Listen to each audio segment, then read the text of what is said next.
On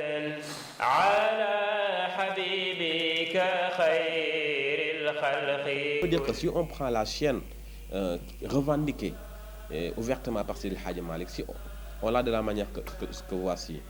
Seydi Ahmed Tidiane, Mohamedoul Ghali, El Hadji Omar El Fouti, Al Fahima Yoro et El Hadji Malick Sy. Jusqu'à Al Hadji Abdoulaye Niass par la voix de Cheikh Soukayrij, jusqu'à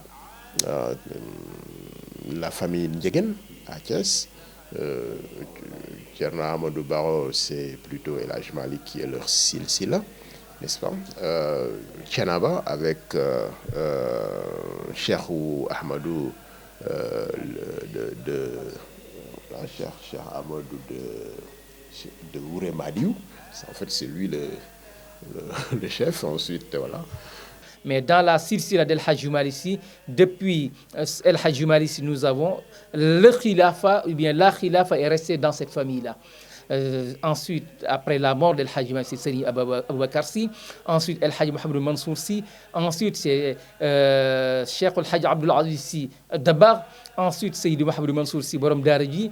Ensuite, Serigne Cheikh Ahmed Tidiane Sy Al Maktoum. Ensuite, Serigne Abdoul Aziz Sy Al Amin. Ensuite, Serigne Babacar Sy Mansour. C'est ça la silsila d'El Hadji Malick Sy. Mais qu'est-ce qu'on remarque? On remarque qu'avant El Hadji Malick Sy, ce n'était pas héréditaire. Mais depuis El Hadji Malick Sy, c'est quelque chose qui est resté dans la famille d'El Hadji Malick Sy.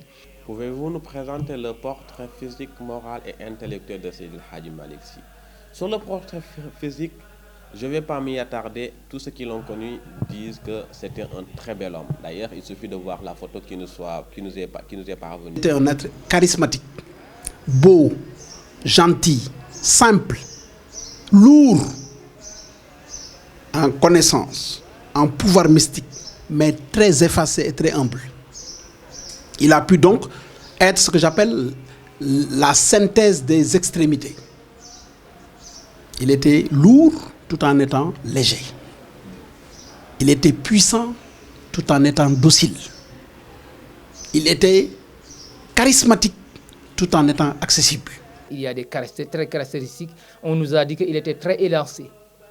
Il était mince, très élancé. Aussi, c'est un toucouleur, donc il était de teint clair, parce que de par sa tradition paternelle, il était un toucouleur. De par sa mère, c'est un walo-walo. Mais les toucouleurs, on sait que le plus souvent, ils sont de teint clair. Et même moi, à plusieurs reprises, j'ai vu El Hadji Abdoul Aziz Al Amin. J'ai eu aussi la chance de voir à plusieurs reprises Mohamed Habib. Et je sais qu'ils étaient de teint clair. Ce qui effectivement veut dire que El Hadji Malick Sy était de teint clair. Ça, on dit aussi qu'il ressemblait beaucoup à Serigne Bassir, El Hadji Bassirou Niang. Moi, je l'ai vu à plusieurs reprises. Il habitait à Médina. Lui, il était de teint, il n'était pas de teint clair quand même, mais il était un peu mince, il était chétif et il était très élancé.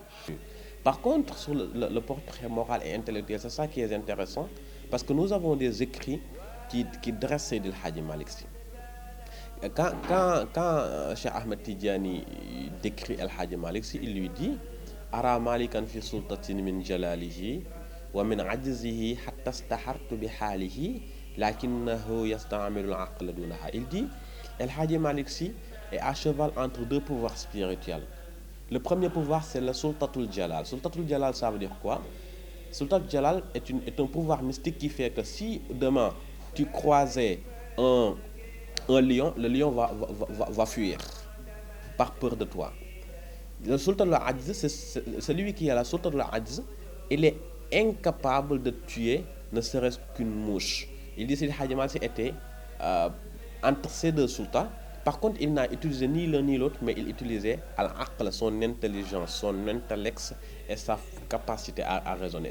De par sa moralité, à plusieurs reprises, nous avons entendu que Cheikh El Hadji Malick Sy ne buvait pas du lait.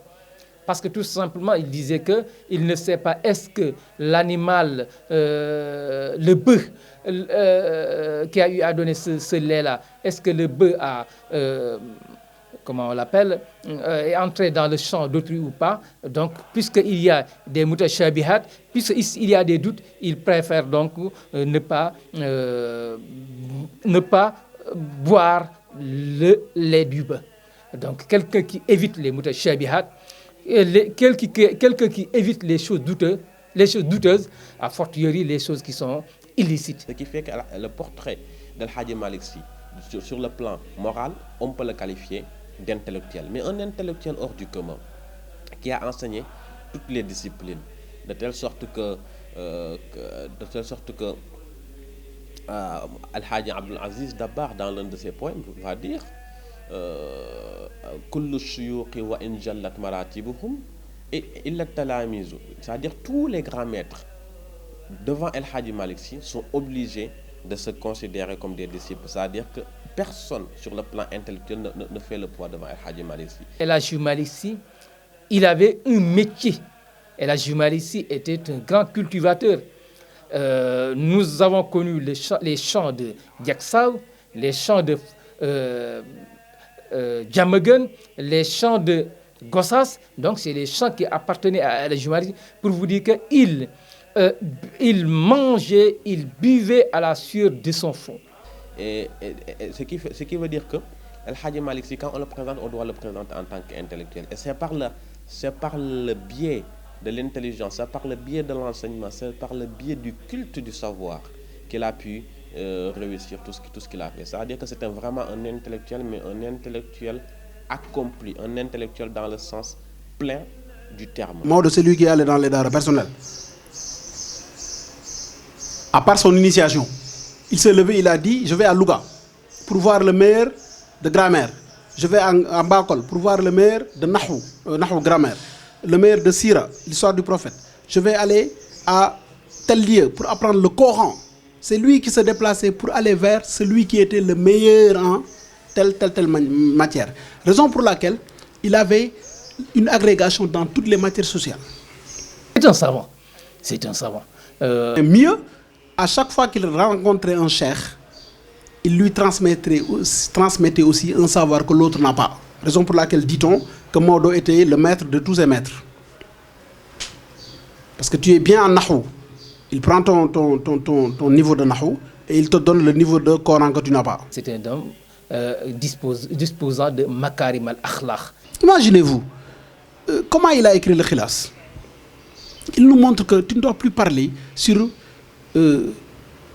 Serigne Cheikh Tidiane Sy sans connaître tout de lui. Tout. Et puis, qui peut connaître tout de quelqu'un? Personne.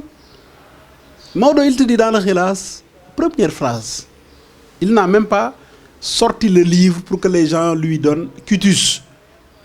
Il proclame, lui, dès la première phrase, que plus besoin d'aller chercher à connaître le prophète. Tout ce que j'écrirai dans le livre, vous trouverez vos réponses à vos questions. Alors qu'il n'a encore rien écrit. Ça, c'est une question très importante. Parce que c'est le Hadji Malick Sy.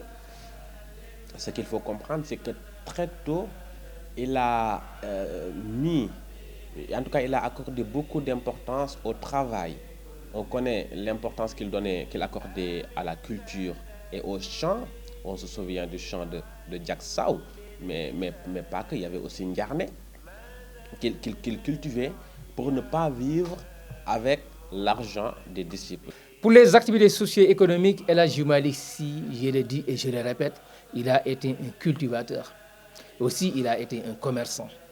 C'est pour vous dire qu'il n'était pas comme la plupart des marabouts qui vivent sur le dos des talibés, qui vivent de hadiya. El Hadji Malick Sy est catégorique.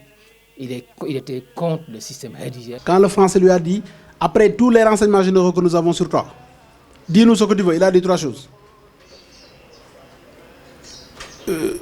Laissez-moi pratiquer ma religion, laissez-moi pratiquer ma tariqa et laissez-moi avoir une terre où je pourrais vivre convenablement pour faire vivre ma famille et mes disciples. Tout le reste ne m'intéresse pas. Votre voix n'est pas la mienne, ma voix n'est pas la vôtre.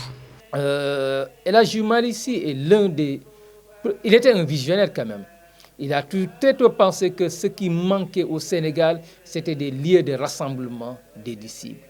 C'est dans ce sens-là qu'il a très tôt vulgarisé la construction des mosquées. Saint-Louis, c'était un lieu stratégique parce que c'était la capitale de l'AOF. Ensuite, Tivaouane, parce que n'oublions pas que Tivaouane était la capitale de Kayor, c'est-à-dire la capitale des Tchéddo. Ensuite, Dakar, il est stratégique, tout près du cathédrale, mais la capitale de l'AOF à partir de 1902. C'est pourquoi il a été intelligent, très instruit et très au fait de la réalité du monde. Maodo était abonné au journal officiel. Il lisait et faisait lire toutes les lois que prenait la République française. Pour mieux contourner leur stratégie, il fallait mieux connaître pour contourner la stratégie de ton ennemi, il faut bien connaître sa démarche. C'est pourquoi il a réussi ça sans armes, sans guerre, sans soulèvement ni quoi que ce soit. Donc parler de Seydi El Hadji Malick, c'est complexe, mais ce sont des pistes de réflexion que nous voulons juste lancer, qui pourraient donner lieu à des publications ultérieures au bénéfice de tous. El Hadji Malick enseigne de prendre le prophète Mohammed sallallahu alayhi wa sallam comme modèle en faisant de sorte que l'homme soit sachant, en tout cas soit informé sur l'essentiel de ce qui a un enjeu dans sa vie religieuse et dans sa vie sociale. Faire de sorte que le disciple soit un acteur et non pas un spectateur. Mais un acteur positif, mais pas un spectateur. Cela ne peut se faire si l'individu n'est pas informé, donc instruit.